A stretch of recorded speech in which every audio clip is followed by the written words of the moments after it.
Most people go through life on autopilot. You don't. And that's not a gift.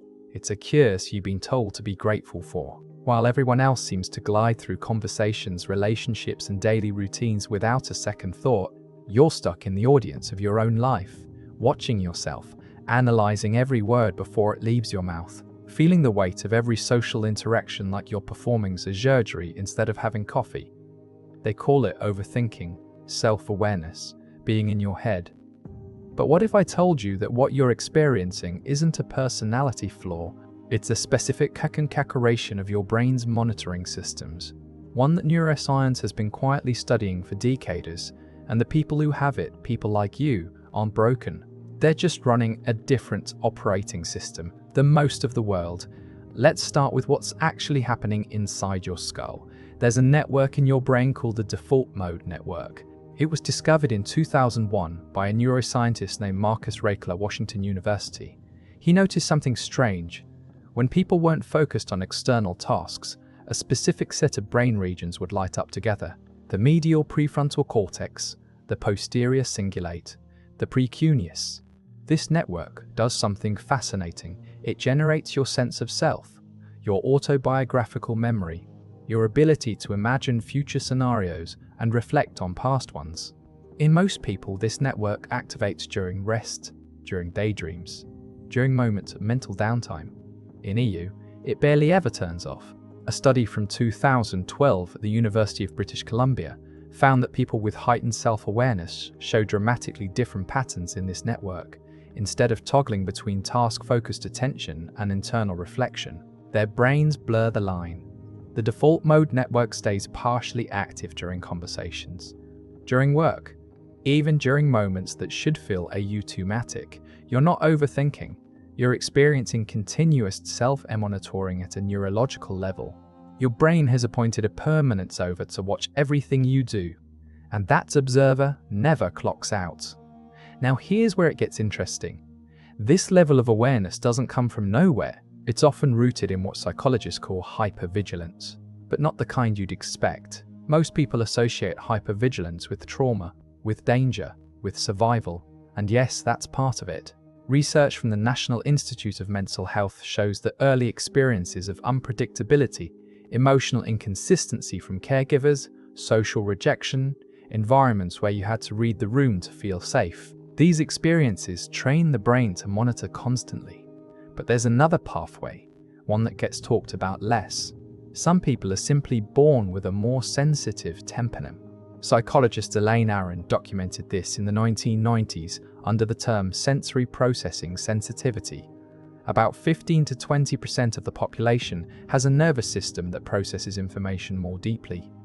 They notice subtleties others miss, facial micro-expressions, tonal shifts in someone's voice, the energy in a room. If you combine that trait with any environment that rewarded self-monitoring, maybe you were the peacekeeper in your family, maybe you learned early that people appreciated you more when you were careful, maybe you just noticed that you seemed to see things others didn't.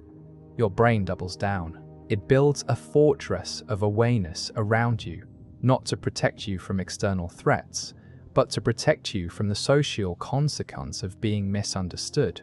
Let me paint you a picture of what this feels like in real time. You're at dinner with friends.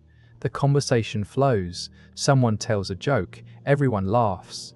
And in the half second before you laugh, you have three thoughts. First, is this actually funny? Or am I laughing because everyone else is? Second, how long should I laugh? If I stop too soon, I'll seem cold. If I laugh too long, I'll seem fake. Third, am I the only person thinking about this right now? The answer to that third question is almost always yes. This is what psychologists call meta-awareness. Awareness of your own awareness. And it creates a strange double life. On the outside, you're functioning, talking, responding. On the inside, you're narrating your own performance in real time. Psychologist Daniel Kahneman, winner of the Nobel Prize, described two systems of thinking. System 1 is fast, automatic, intuitive. System 2 is slow, deliberate, analytical. Most people live in System 1 most of the time. You live in System 2, constantly, exhaustingly. Your brain runs a cost-benefit analysis on eye contact, on tone, on whether you should have said that thing or stayed quiet. And the cruelest part, no one knows you're doing this. To them, you just seem quiet, reserved, maybe a little distant. They don't see the 10 conversations you're having with yourself behind your eyes. There's a name for this, the spotlight effect, studied by Thomas Gilovich at Cornell University in the late 1990s. People believe others notice them far more than they actually do. But here's the twist. For people like you, the spotlight effect isn't just a bias, it's a live experience. Because you actually are paying that much attention. You notice when smiles don't reach eyes, when posture shifts, when energy changes, so you assume, logically, that others must notice these things in you, and you monitor yourself the same way, with forensic precision.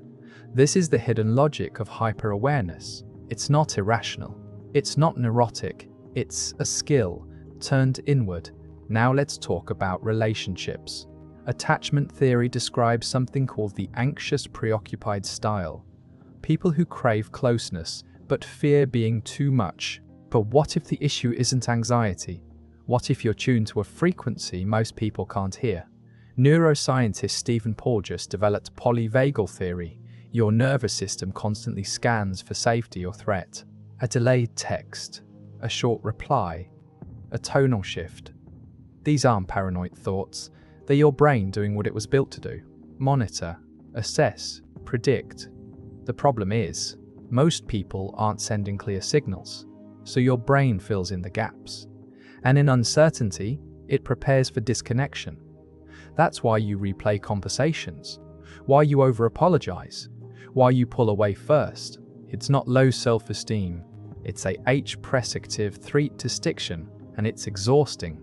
But here's what no one tells you.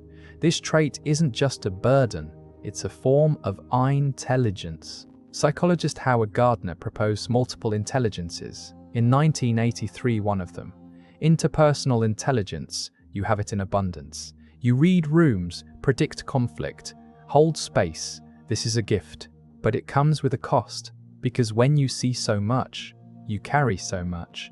And when others don't understand, they say, just relax. You're overthinking, but you're not overthinking, you're seeing, and then thinking about what you see. So what do? First, you stop pathologizing it. You are not malfunctioning, you are HHLY functioning in a world not built for you. Evolutionary psychology calls this the warrior gene, a variation affecting dopamine processing. In chaos, it's a liability. In clarity, it's a strength. The same is true for hyper-awareness. You don't need to be less aware. You need environments that value awareness. Notice who makes you feel calm. People who communicate clearly, who don't play games, who don't leave you guessing. That's your filter. Not low-maintenance people, high-clarity people. Finally, this level of awareness often leads to loneliness, not because you're alone, but because you feel unseen. They don't see the effort, the drafts, the mental debriefs, so you wonder if you're broken. But research shows those most aware of themselves are most aware of others. You are not too much. You are tuned differently, and the world needs people tuned like you. So remember this, being too aware is not a flaw, it's a feature. The goal isn't less awareness, it's stopping the punishment. You are not overthinking. You are thinking at a depth most people never reach. And yes, it comes with a cost, but it also comes with clarity. The people who love you well will meet you there, in the depth, in the awareness, in the quiet, exhausting brilliance of seeing clearly. And if they can't, that's not your failure, that's information. And if this resonated, there's another pattern we need to talk about. But that's a different conversation for a different time.